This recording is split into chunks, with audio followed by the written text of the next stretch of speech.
Bienvenidos. Nos encontramos con el profesor Aguayo. Él es mexicano.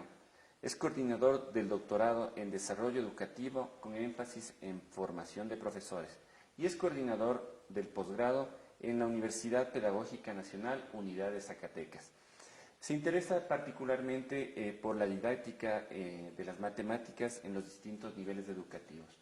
Él se encuentra en el Ecuador asistiendo al encuentro binacional México-Ecuador, experiencias y reflexiones sobre la formación de docentes. Bienvenido, profesor Aguayo. Muchas gracias, en una muy buena estancia en su país hasta hoy y espero que mejore todavía, así se ve. Profesor Aguayo, ¿cuál es la experiencia mexicana en cuanto a la formación continua de docentes en matemáticas? Es una experiencia, podríamos decir que diversa.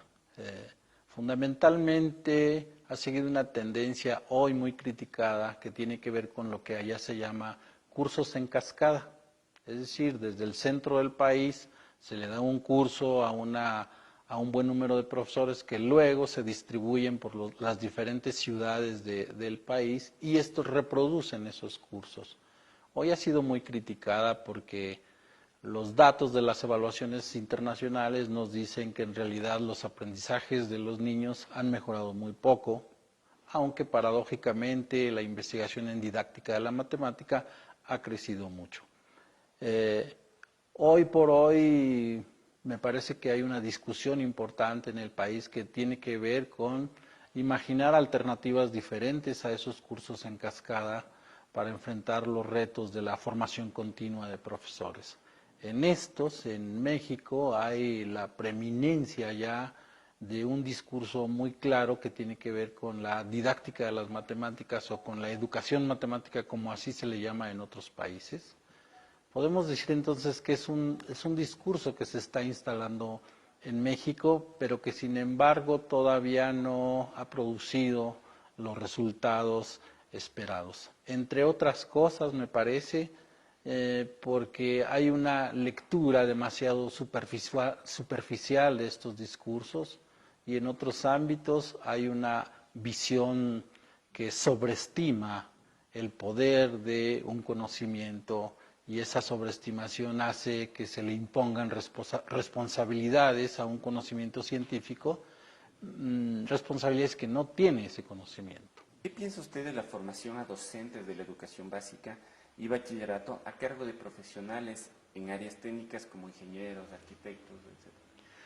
Hay una tradición en la formación de profesores de matemáticas que ha probado ya sus fracasos. Es reiterativo el fracaso de esta fórmula que consiste en pensar que un profesor de matemáticas necesita dos componentes esenciales: cursos de matemáticas y cursos de pedagogía.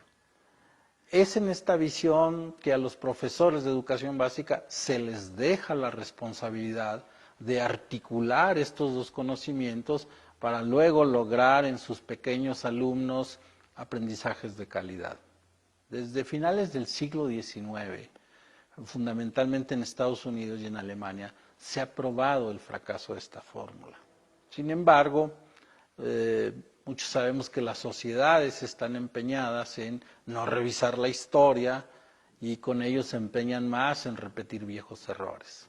La presencia, pues, de ingenieros o incluso de matemáticos en instituciones donde se forman profesores de educación básica generalmente responden a esta visión, que ellos serán los encargados de aportar lo matemático, mientras que otro tipo de profesionistas aportarán lo pedagógico.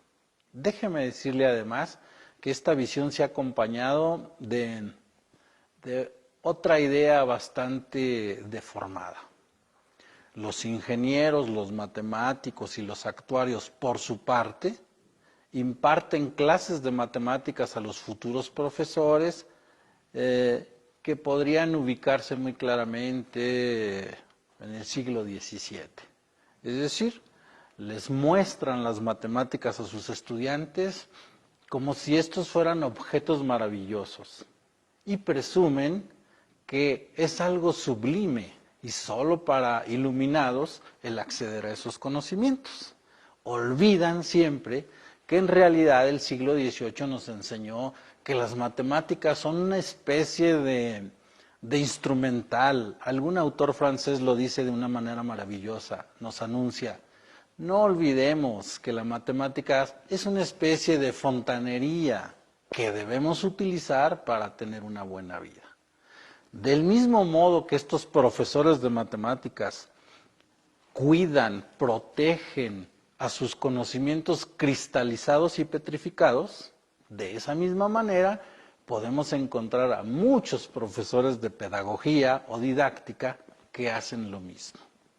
Les presentan a sus alumnos conceptos, ¿sí?, que deben admirar, que deben memorizar y que deben cuidar mucho, pero jamás utilizar.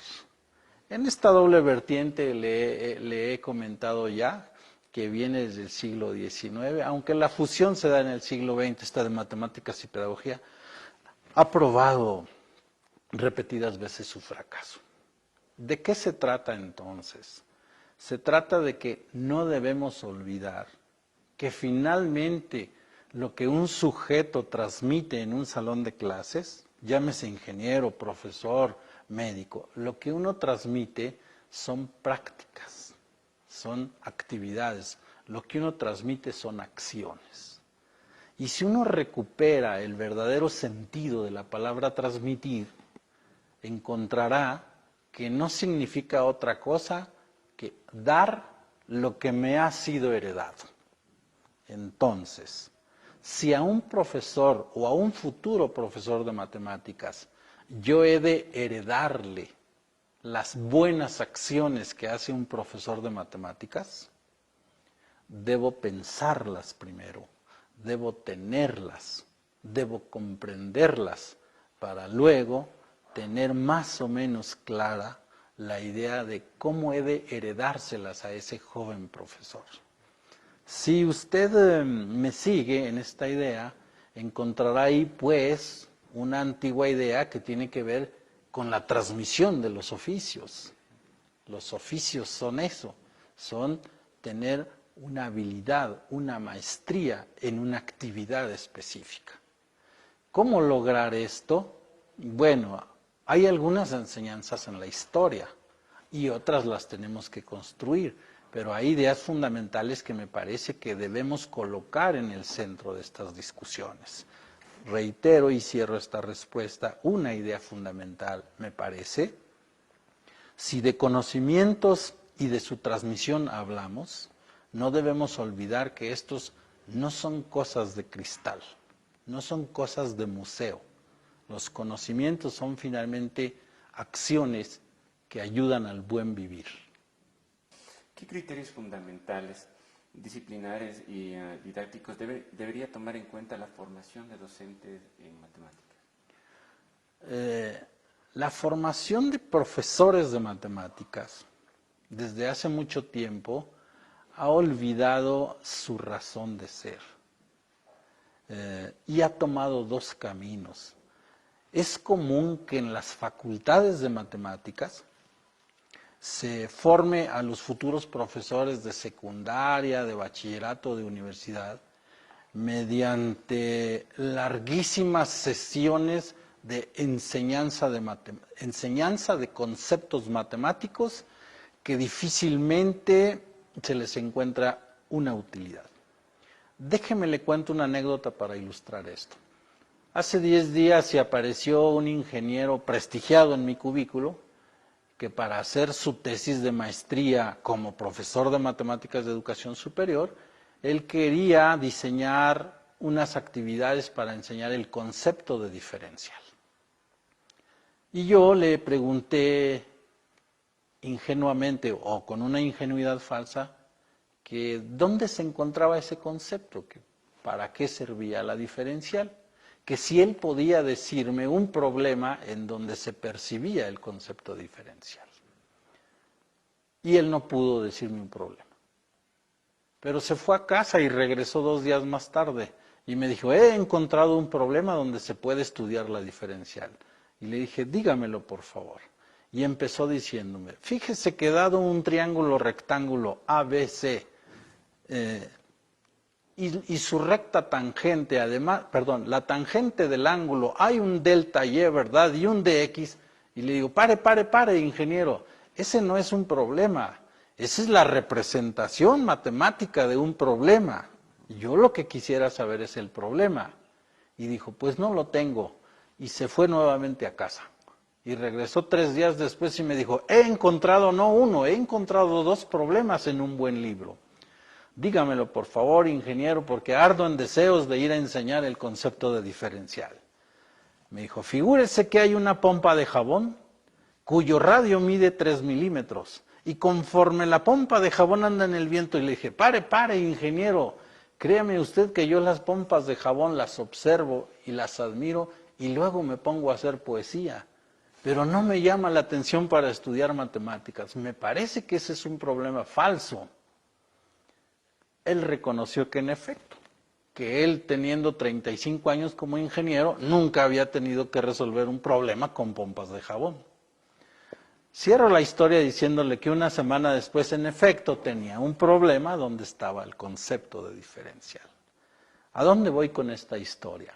Voy al asunto de que en todos sus estudios de maestría, que incluyeron aproximadamente 12 asignaturas de matemáticas, él nunca tuvo necesidad en su escuela de establecer una relación entre un concepto matemático y algún problema que resolver en esta vida. Es así como regularmente se ha utilizado la matemática en las escuelas para profesores y en las escuelas para matemáticos, con un purismo exacerbado que en primer lugar ni ayuda a los profesores, ni ayuda a los estudiantes de los que serán profesores. Es esa matemática que ha pululado demasiado tiempo en nuestras escuelas. Es, reitero, esa matemática la que ha generado todas estas fobias a esa disciplina, porque se encierra en un purismo falso, porque se encierra así para excluir y para ser excluyente. Hay ahí pues dimensiones que tienen que ver con la ignorancia de su naturaleza epistémica y de sus usos sociales. Creo que ese es el drama de la formación de profesores de matemáticas de todos los niveles. No quisiera terminar la entrevista sin que le comente a nuestra audiencia lo que me estaba comentando antes de empezar la entrevista respecto al programa de doctorado que ustedes realizan.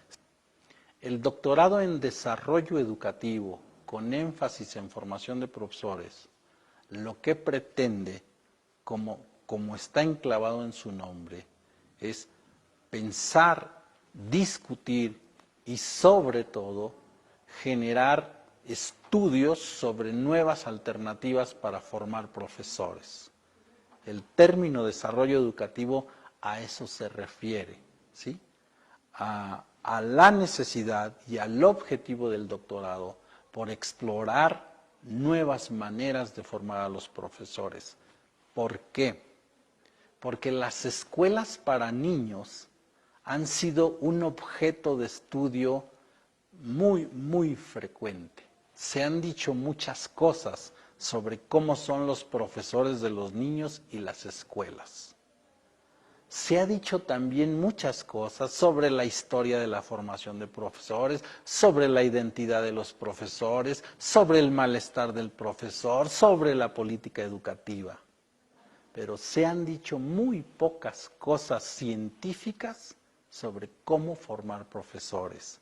Y a esa tarea es a la que nos estamos dedicando en este doctorado y que, por cierto, esperamos que nos vaya bien en esa tarea. Le agradecemos su participación, profesor Manuel Aguayo, y le deseamos éxito en este encuentro. Muchísimas gracias a usted.